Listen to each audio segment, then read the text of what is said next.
Hey guys, in this video I'm going to show you how to remove watermark from Invideo AI. So, in order to do this, first of all, download the video that you created from Invideo AI, then navigate to a new browser on a PC and type in any eraser. Now, click on the link that says anyeraser.media.io. After you click on this link, it is going to take you to this page where you'll have to simply log in and create a new account. After you create a new account, you will see Try It Online button. Click on this and it is going to prompt you to this page. On this page, you'll have to click on the upload here button, that is this plus icon, and upload the video that you downloaded from Invideo AI.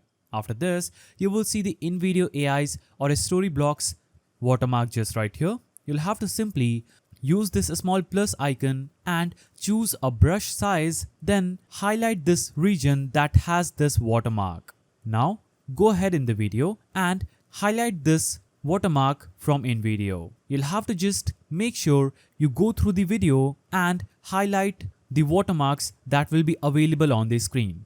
After you highlight these watermarks, click on Remove Objects Now.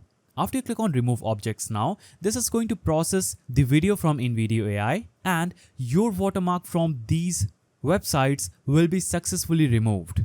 Now after the processing gets finished, you'll have to simply click on this download button and your video will be downloaded without Invideo AI's watermark. As you can see, when I play this video, there is no watermark from Invideo AI on the right side of the screen as it was in the previous video. So that's how you remove watermark from Invideo AI. If you found this video helpful, please don't forget to give it a thumbs up and thanks for watching.